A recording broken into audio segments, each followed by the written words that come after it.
calling Elvis. Come here. I'm not done with you yet. Okay, no, see, here's the thing. Lay on your back, okay? I want you to feel, so this is important. So you felt how that felt in your hands, right? So your hands have memory. You guys remember that. So now here's the way it feels. See?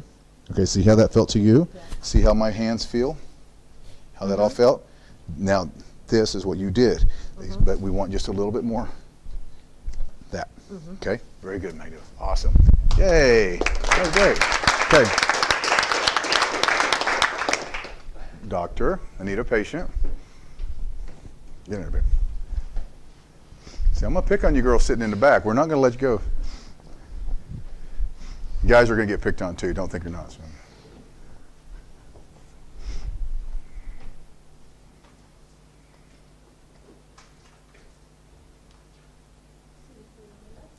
Make it happen.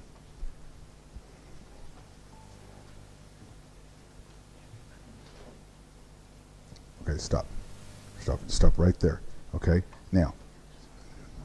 Come all the way around. Spread your feet, bend your knees.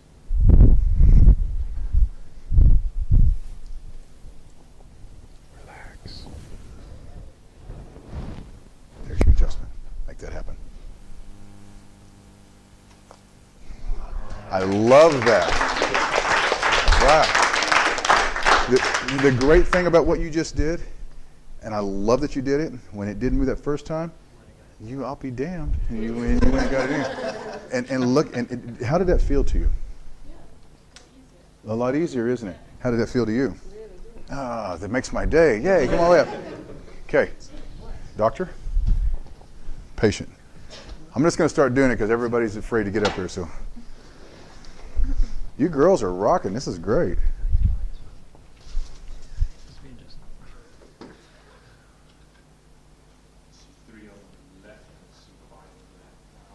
Okay, you decide which one you want. Make it happen.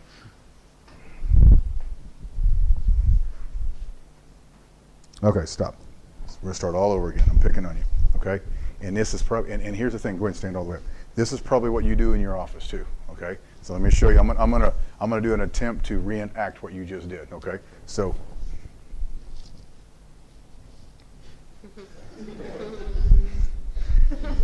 You're not a Harlem Globetrotter. This isn't a basketball. Even with the guys. Here's the thing. Guys, they're scared, they're nervous, their neck hurts, they don't want to be hurt. And then you got a big monster like you come walking in, and, with all due respect, and you're going to have to take it to another level. You're going to have to take, they're going to expect it from you. You're going to look at you and go, what? I used to compete in bodybuilding. And at one time I weighed 260 pounds. I had 20-inch arms, and I tried to cover it up, but you just can't. And these little old women would walk in my office and they go, oh, I'll be damned, and they're out. So you have to learn, and you have to learn to be gentle, with everybody. I don't care who it is, kids, your friends. Here's the big thing: your friends, other chiropractors. Chiropractors are awful to each other.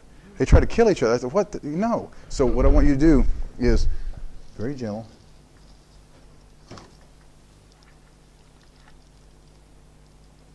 There it is. See how easy that was to find? But then watch. Come over here. And adjust. See? Supple, okay?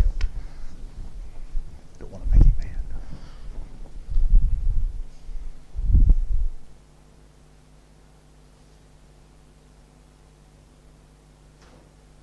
Oh, yeah. That was awesome. Good job. Now, is that how you normally adjust? Could you imagine being a medical doctor and actually adjusting and getting people well and getting paid for it? That'd be cool, wouldn't it? How did that feel to you in your hands? Well, once I got the movement in my head, I don't know, it felt natural actually. I seem to want to. Yeah. Someone seems to want to go that way. Well, I'm glad you said that. It wants to go that way. Why does it want to go that way? Because that's the natural facet angle, right? That's how the bone moves. That's, you know, if you do this and pop your knuckle, that's not natural. It'll pop, you keep pushing it, right? But what if I do that? That's the natural facet. So very good, thank you. You can go back with it. Okay, so, what time is it? All right, I'm gonna say this because since you're a medical student, and some of you may know this, may not know this, some of you get it, some of you may not get it. As you can tell, I'm very passionate about the adjustment and chiropractic. This is what I breathe. Okay, there is one universal intelligence that exists. Yes, one. Do we all agree on that? There's one. Now you can call universal intelligence God, or nature, or whatever you want to call it. It's your personal preference, and that's up to you. For the sake of what I'm getting ready to say, let's say universal intelligence. Okay, so there's one. There's not different ones. This isn't Roman times. There is one universal intelligence. Now, that universal intelligence controls and dictates everything. Yes, okay. The expression of universal intelligence through living matter is called what? Innate. Everybody should know that. The innate intelligence. So your expression, how your heart beats, and how you smile, and how you think, and how you touch, and how you breathe, and how it's universal intelligence expressing itself through different matter. Same one. It's like if there's 30 different lamps, and we plug it all into the same outlet, universal intelligence, right, is the electricity coming out of the wall, but the lamps have different colored bulbs and they have different shades, so the expression of that electricity is different. Each individual is different, right? But it's coming from the same source. Okay, does this all make sense? Yeah. Okay, that's chiropractic philosophy in a nutshell. That's what we do. So, if you have a patient that's laying on your table and they come to you with, it doesn't matter what symptoms or what illness or what disease or what syndrome or whatever it is, it's not because they have a lack of intelligence, right? They're not missing universal intelligence. They're not missing healing energy. It's not there. There's just something in the way, interfering with that expression of it, yes? But as the doctor, do we not have the same exact intelligence within us that's in your patient? It's the same one. We're only expressing ourselves differently because we're in different bodies, but it's the same one. So if you hush and remove our intelligence, what we call intelligence, our conscious and get in contact with your patient, they know each other. They know each other. Why do they know each other? Because they're the same person. So here's why it's so important to calm yourself, to pay attention, and Dr. Gans used to say, be one with the bone, but I say, be one with your patient. Be one with them, because you are. We're all connected. So if you will allow yourself to feel that patient and understand that patient and be a part of that patient for just that split second, the miracles in your practice will be, they will come to you from all over. They will drive 2 and 3 and 4 hours one way. I have them. I have patients that drive 5 hours one way. They get an adjustment. They're in and out of my office in 60 seconds. They stay all night at a hotel. They come back in. They get adjusted. And they drive all the way back home. Bizarre to me. But because I make that connection, and that's what I want you guys. So I went on that little rant, whatever. So even today, as we're working with each other, and let's move these bones, and let's move them. Let's let our innate and their innate connect, and let's let things happen. Okay? Good? All right, doctor, patient, let's go. Doctor, patient. You'll be next. I'm not going to leave anybody out. Move it.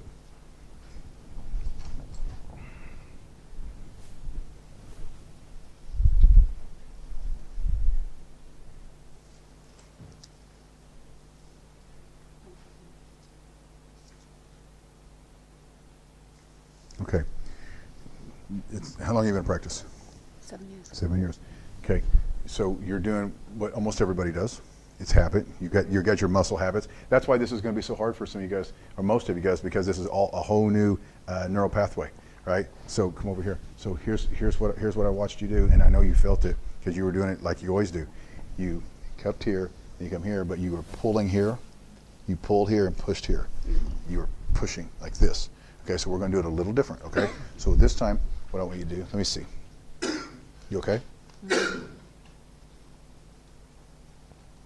Yeah, it's really, really locked up in there, right there, right there. So very, very gently, we're going to take the head. We're going to come all the way over here. Come over here. Okay, right here. And we're going to come underneath. This hand's not going to move. This hand here is going to get low. Your fingertips. You're going to put here's the bone. You're going to put it right between your fingers. You're going to just like that. You're going to come right underneath of it. And what you're going to do is one fluid motion. You're going to be relaxed. And as you come into the skin, into the muscle, and you feel that bone stop, as soon as you feel it stop, this hand, I want you to picture pulling something back with like a slingshot and letting it go. And let it go. Do not move your right hand. All your energy and care is right through there. But turn it, lift it, and up. Okay, you can do this.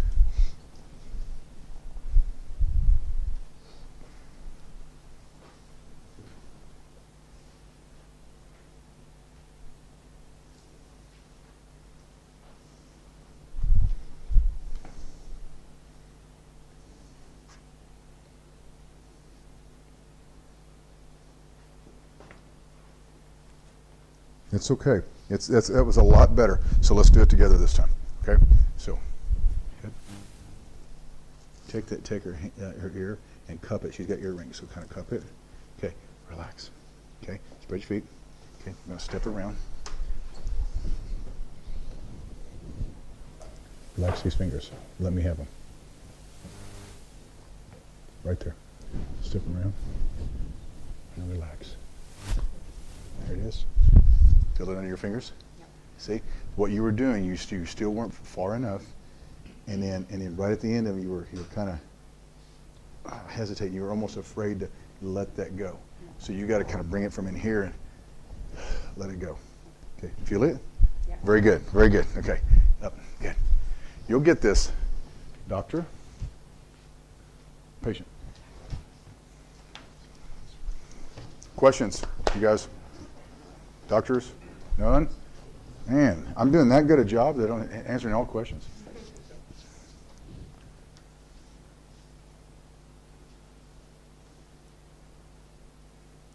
Okay, sister. Slow down. Gentle. You are an angel. You touch lightly. He's a sissy. He's wearing pink. Come on. Slow your hands down. You guys aren't in a hurry. You know, I average a minute a patient, and I don't get in a hurry. Don't get in a hurry.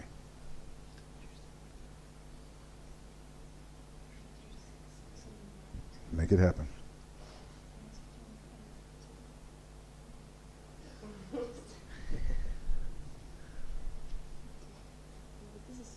Okay, now, you're going to stand up, baby, because you brought up something. Listen, when you get down to C6, C7, T1, the transverse process is getting a little bigger, right? So what we're going to do is, down on nose, instead of using your fingertips, I'm going to have you brace your fingers this way, and we're going to use this part because the transverse process is bigger. So you go to the transverse process of C4, C5s, they're tiny, but you start going down the spine, they get bigger, right? So then you can use a little bit more contact. And your hands are tiny, so you can use this. So I want you to adjust with that. Okay? Does that make sense? Okay. And then your line of drive on C6 is right here. Right through there. And you're going to drive that bone right through there.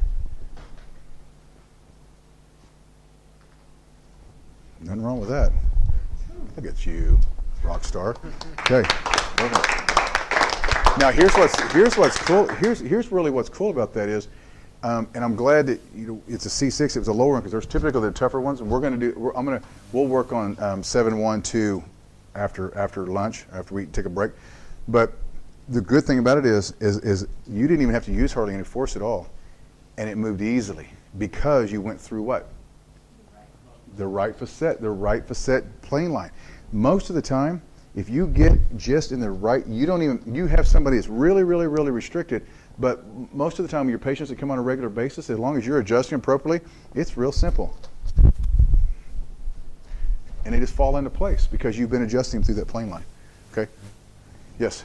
So what if you have a hyperkyphosis at the CC junction and kind of the facet joint, your typical lines have changed? Yeah, exactly. You change your... The question is, if you have, depending on a spinal abnormality, and your facet joints, your facet angles change, and I'm glad you brought that up.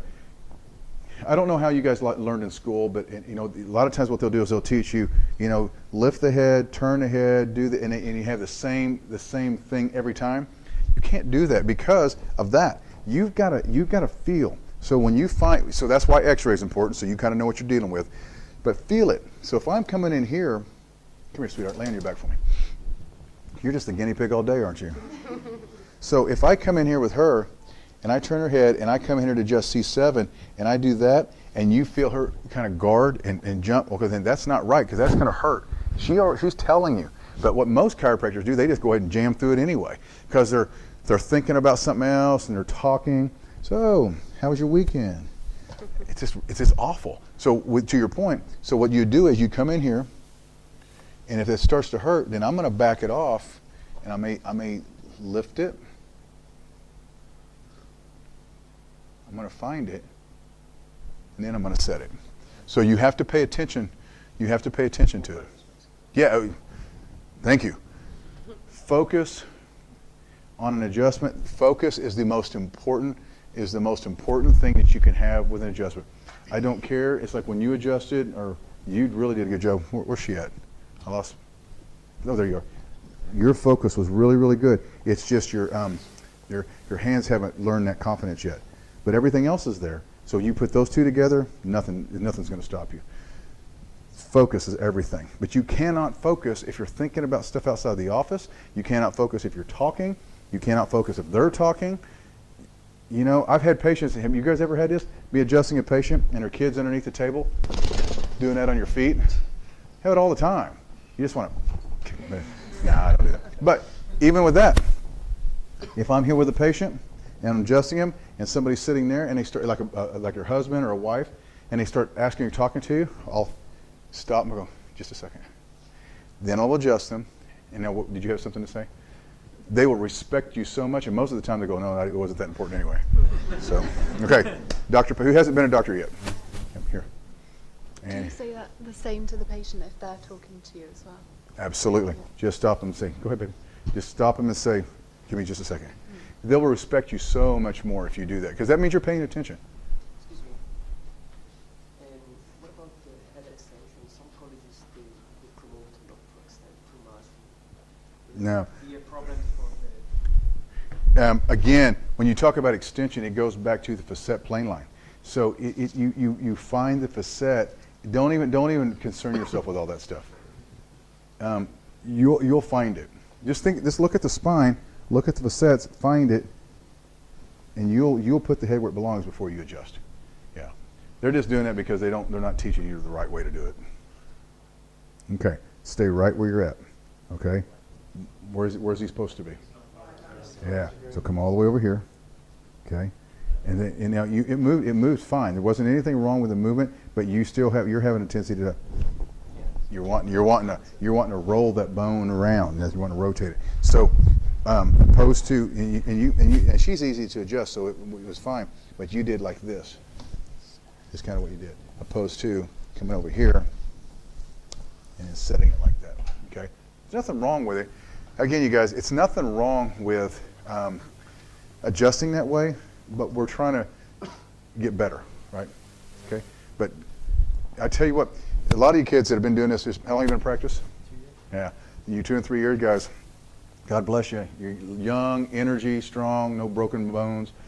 Wait till you get this old. This stuff here is not going to cut it for you. You take care of yourself. Back is straight. Everything is supported, and boom. Because at 200 of these a day after day after day, year after year after year, and you will start seeing 200 a day. Okay, Buy a new Mercedes? Yeah. Okay, all the way up. All right. Who hasn't been a doctor yet? Doctor. Up here. Patient.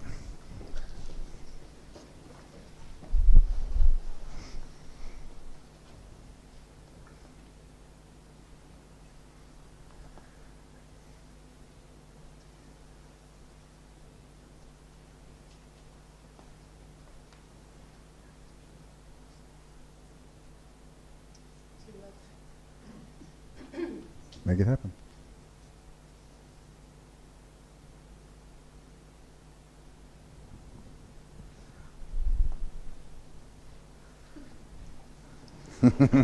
I love you, British girls. Okay.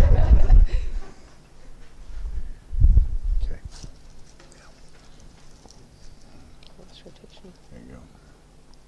Cup his head. There you go. Now, bend your knees. Get that, arch your back. Get that thing straight. Now, set it.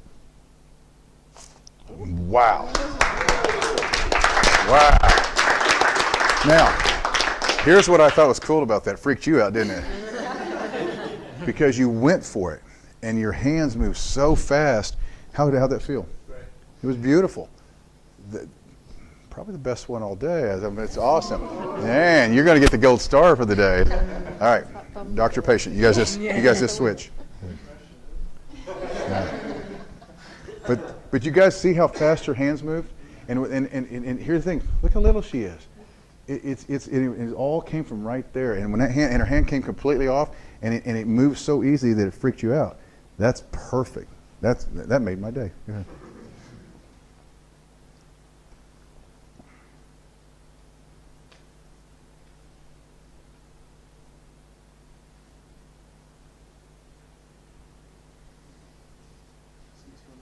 Make it happen.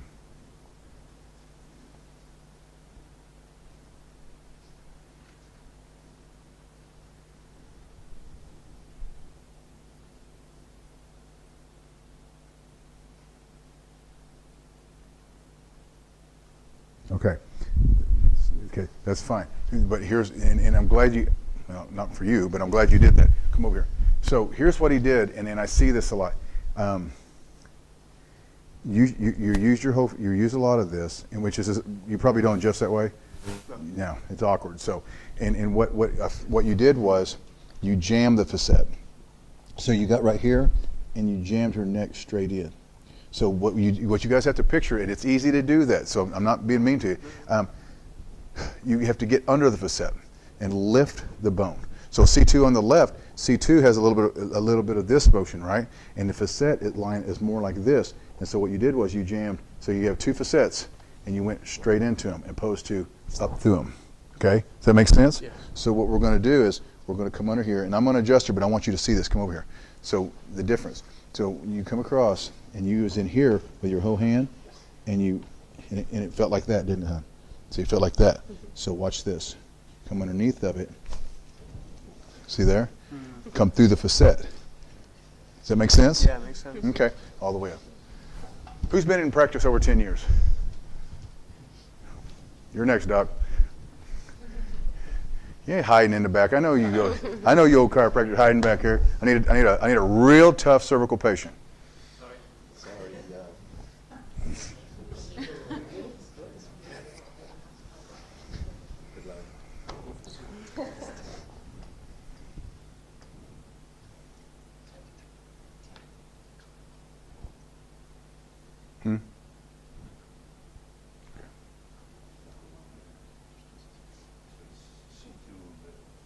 Put it where it belongs, Doc.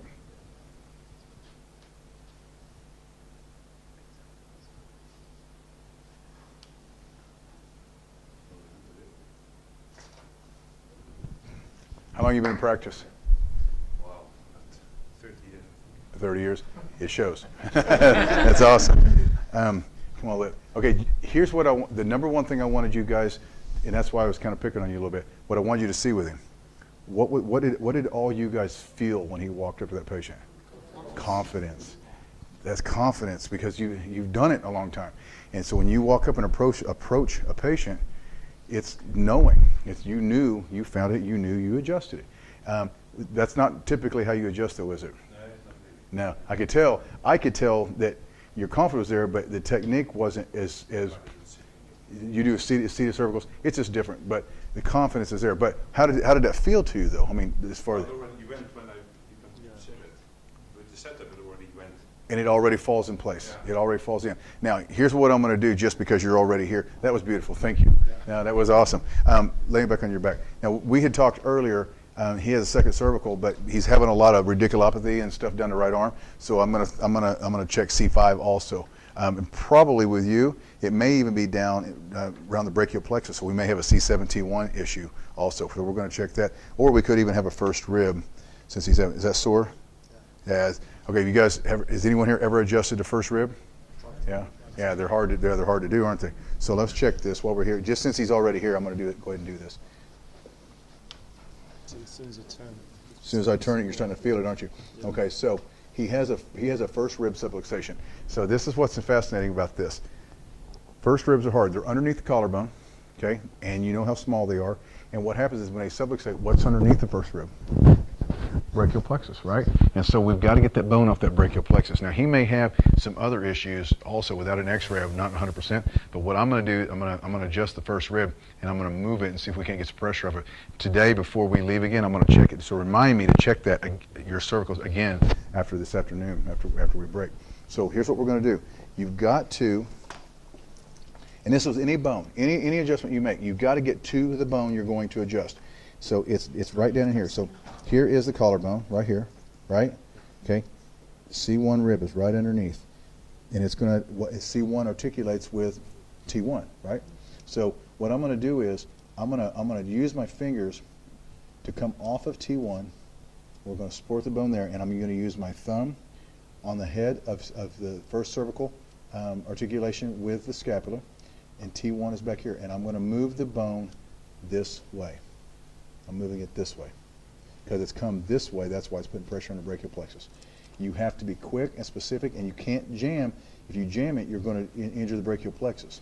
And it's real easy to do because it's all nothing but nerves. So I'm going to shut up and I'm going to set this, okay? Right there. And it has to move. You guys hear that and feel it? Yeah. Once again, T1 rib subluxated in which direction? It subluxates anterior and lateral, I guess. I don't know. It comes up and back. It does this. It does this. So you could argue, well, let's move the T1 back this direction, and which would work sometimes, but with him, we wanted to get in there and move. So I'm moving the cervical rib. I'm moving it back to the midline. So I'm going lateral to medial, and then, hell, I don't know. Superior to inferior. Yeah, so I'm just moving the bone back towards articulation on this way. So I'm using the whole bone. How'd that feel? Yeah, good. I mean, it was obviously painful. It's No. good at the end. Yeah, it hurts. It hurts to do, but as long as your hands move fast, it's real quick, and then it immediately takes the pressure off that brachial plexus. We got just a couple minutes. You guys want to see anything else within the cervicals? You want to see occiput again? Come over here on your back. Come on up.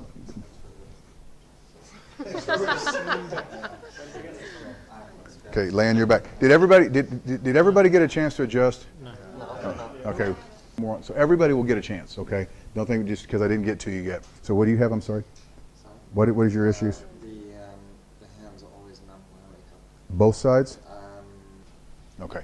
So here's the thing. If you have numb hands and they're all the fingers, right? If they're just these three, what's that? Carpal tunnel, and that's wrist, and that's easy. If they're both hands, all of it, then more than likely we're up into the cervical, right? He's got, and I'm kind of changing my mind on this a little bit. Just through practice, you do as you start learning. He obviously C5 is really restricted right in there. So as soon as I pull it up, you can feel all that. So here's the thing: if it's both hands, let's say we have restriction on both facets on the same bone. Okay, you would think that by adjusting one facet, the whole bone moves, but I don't think that it does. I really don't, especially the way, now if you manipulate it, it probably does, so what I'm going to do with him is I'm going to adjust both facets, left and then right. I don't do that all the time. It's rare that I do it, but there are those instances that, like this. When I come in on both sides and pull that up, he's already feeling that. So what I'm going to do is I'm going to adjust this so you can see it, and then we'll answer questions, and we'll go eat a sandwich or whatever, then we'll come back and we'll get right back in the middle of it. Sound good? Okay, so let's do this. Again, with everybody, I'm taking my time. We're going to find the fifth cervical.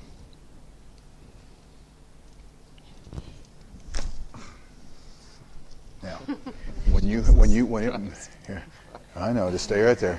Do you get a cigarette after that? Now, so here's the thing too. When you move like that, there's a lot of times we're going to get a parasympathetic response. And so don't get in a hurry and start, make that adjustment. Let them set a minute. That was big. I think I peed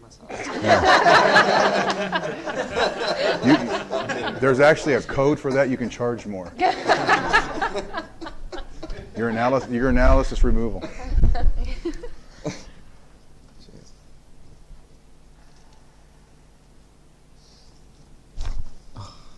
Okay, now that moved good too, but I'm going to do one more thing, and I'll show you guys this later that I haven't even talked about. And I actually forgot to even talk about this in Edinburgh. I'm going to do a cervical distraction.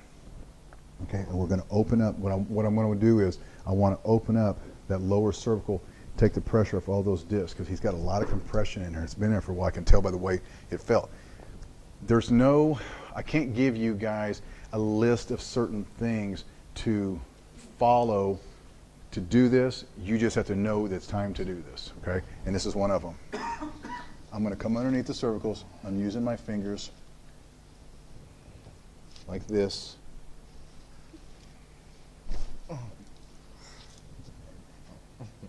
Wiggle your toes. Yeah, I'm fine. Just kidding. Maybe. Now, when you set your patients up, turn to face me.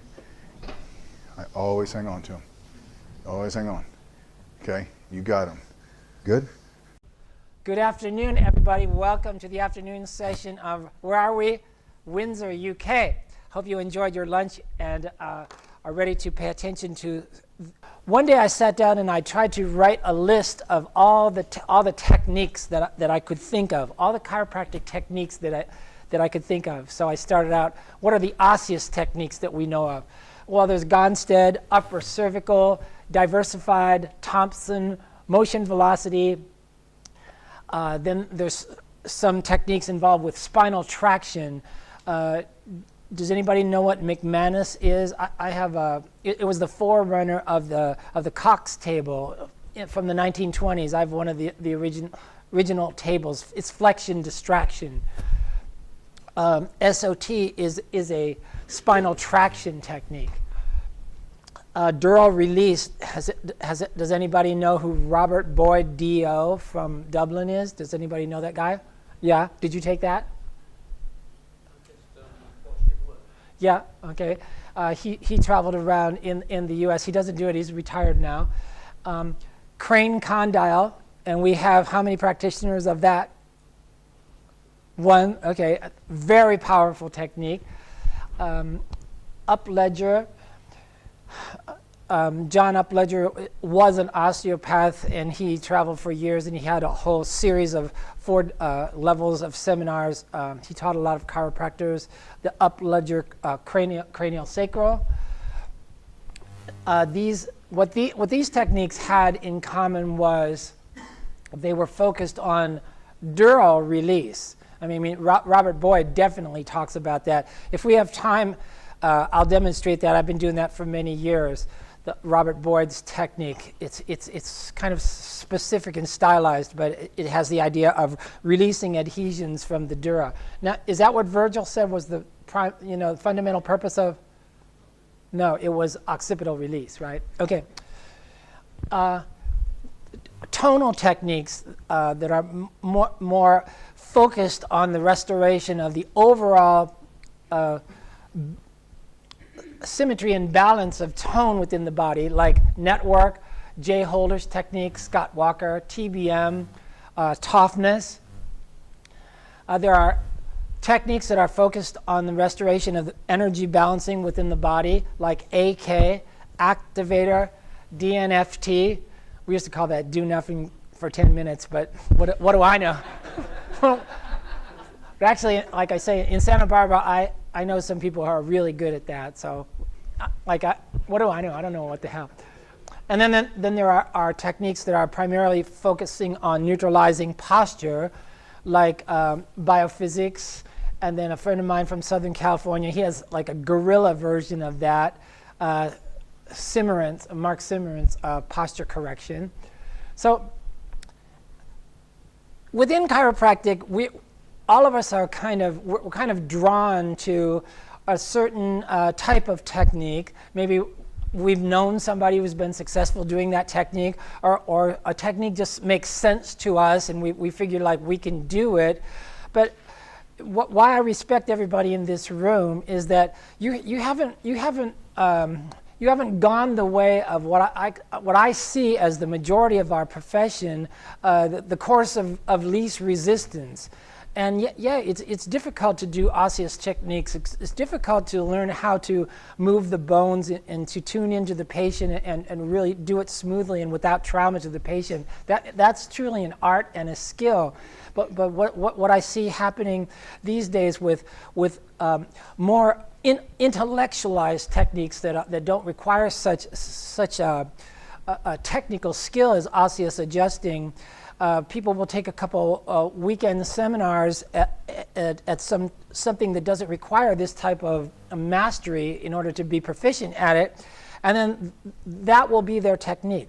That will be their technique that they pursue from then on. And my opinion is that not only does this limit them as a chiropractor, but it also kind of contracts our entire profession.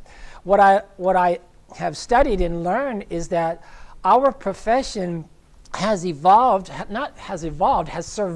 Our profession has survived for the last century because Didi and BJ set it up primarily as an osseous, moving the bone type of profession. And so my opinion is that we should be true to our origins. We should have respect for our legacy and our traditions and start out like that. And then if we want to go into some peripheral, esoteric, adjunctive type of techniques, well, that's all fine. Because my opinion is also that we should all have an armamentarium or a bag of tricks.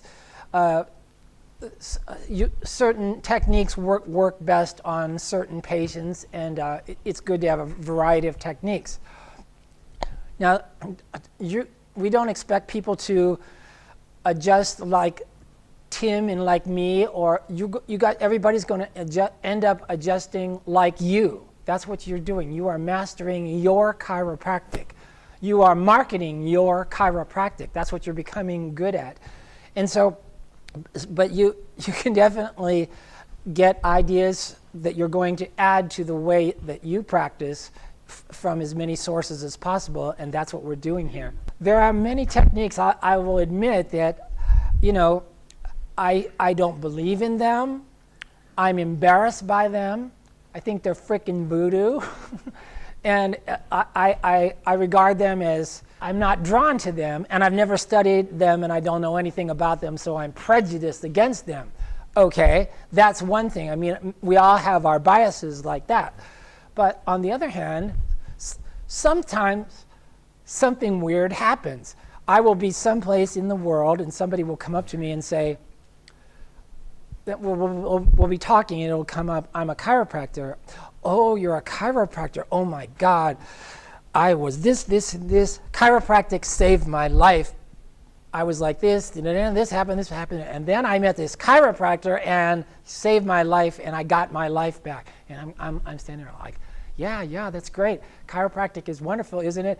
And what technique did he do? And then he'll say, he did, and my face will glaze over because he'll say one of the techniques that I think is complete horseshit, But I want to support the idea of chiropractic at all, right? So I'm like, what?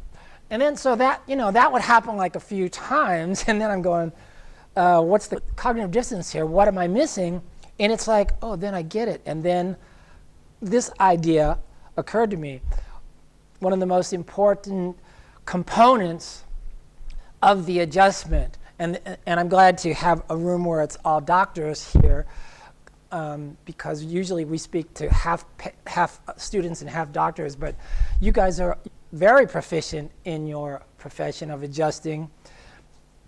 And now, but that was the missing component in these people who would come up and tell me these techniques that I had no regard for nor no knowledge of. That was the missing component, their intent.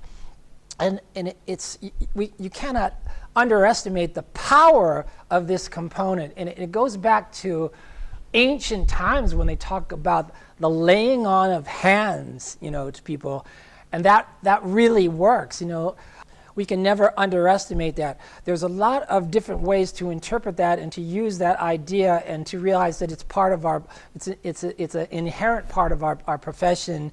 And one of them is this idea of in the adjustment, when we're analyzing what we're doing here and visualizing the subluxation and the correction of that subluxation.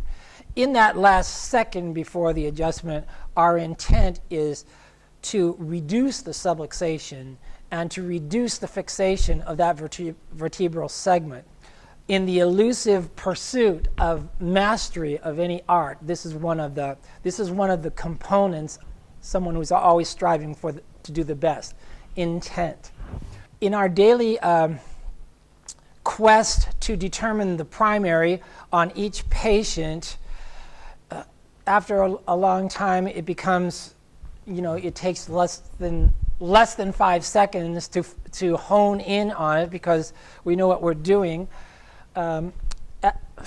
We talk to a lot of students at the beginning. I say it like there are a number of components that are useful in arriving at this decision. X-ray findings, what are the patient's symptoms, palpation, whether it's static palpation or motion palpation, feeling for spasm, edema, fixation, all the above. But as you know, after not too many years, all these things become second nature, and you do them so quickly, you forgot that you went through the steps of learning how to do all these. Other tests that you might rely on, other tools of the art include visualizing things like facet planes, the intrinsic muscles of the spine, plane line of the discs, visualizing that.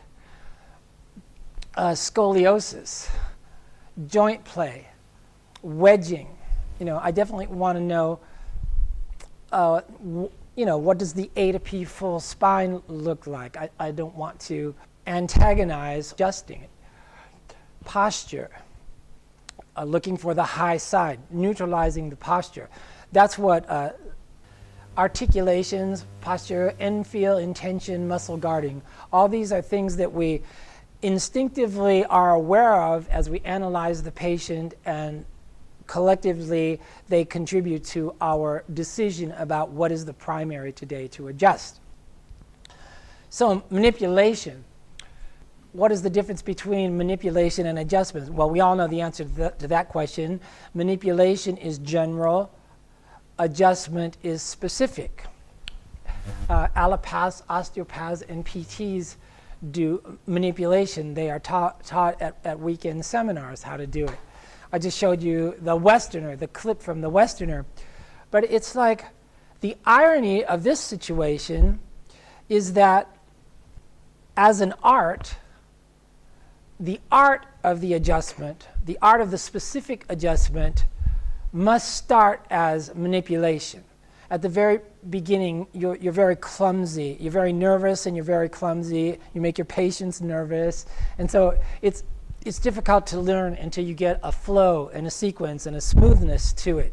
And so for the first probably year or two, in some cases it's forever, if people never get the idea, they never progress beyond manipulation. That was all that they knew really existed. They didn't really believe in adjustment.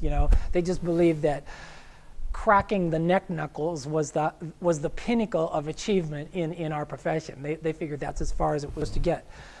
But specificity is what makes, of course, the difference between manipulation and the adjustment, and that's always what we're going for. That's always what we're going for.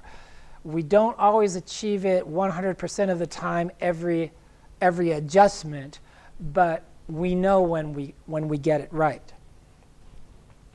All kind of chiropractic events. I just came back from the one in Seattle. It's called Chirofest. I'm going to say a few words about events. There are many great events. There are many so-so chiropractic events in the world. As you know, you've been to many of them. But some really good events that I know of, I just want to tell you about. One of them takes place every year in Oklahoma City, and it's really just because he's sitting there. I'm not saying this just because he's sitting there, but Tim Young created this out of nothing. Focus. It's a chiropractic convention that takes place in Oklahoma City, which is a really fun place. There's so much to do there, but this event has evolved from nothing in the past 6 years, right? 6 years, and it started with a very small group, and now it's well over 300 people. Oh, what, closer to 6? Really? Yeah, it's up around 600 people, and it's just, but you know how some events, they kind of like lose their center and they're off in every direction and they're selling this and they're selling that. So Focus, the name Focus is very indicative of this particular seminar. So come to Oklahoma City. It's every July, and Tim will tell you how to. Another one that came out of nowhere in the past 5 years is called Chirofest, and it takes place in Seattle every year. And this has only been going for like 5 years. And this Dr. Reed, he started in a tent 5 years ago. There were just a few people, and now they're up to around 300. So it's also a very, it's concentrated. It doesn't get scattered off into freaking foot levelers and selling all this other peripheral stuff. It's focused on the value and power of chiropractic. CalJam, I have to say, it's a world event. At some point in time, you will encounter CalJam, and that's in Southern California every year in March. Oh yeah, Edinburgh, of course. Edinburgh lectures. He does it every June. That's Ross McDonald in Edinburgh, and that's also a very focused event. The other one that's good is that I just almost missed was the one in Denver, which is called Mile High Chiropractic. He does that in Denver. I think he does it in the summer or spring or summer, whichever. That's Danny Knowles. That's another good one. It's called Mile High Chiropractic in Denver every year. So those are some real events that are not phony.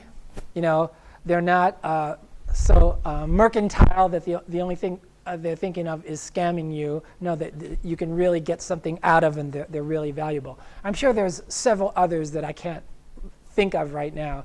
Why am I talking about this? Because a lot of times they will have you'll be out in the concourse at one of these events with 500 people milling around, and people are like yelling and screaming, and then they'll have like tables out in the concourse, right? And it's like people will be adjusting whoever on these tables, in front of hundreds of people who are walking around yelling and screaming. And what was the one that you had just adjusted like 150 people in like 20 minutes? What was that? Oh, that was it. And what did you do? You were one of them. What did you do? I did 120 adjustments in 40 minutes. Yeah, something like that. Okay, but you see somebody like that who is like a machine. Now, if you're going to adjust a lot of people in a short time, it's like, do you think he has any awareness whatsoever about the 500 voices around him? No, of course not. He's focused on the connection for each separate adjustment that he does. But what's funny is you'll stand there and you'll wait for the table or whatever, and then there'll be some either students or some young chiropractors who never quite got it, and they'll be, first of all, it takes them forever.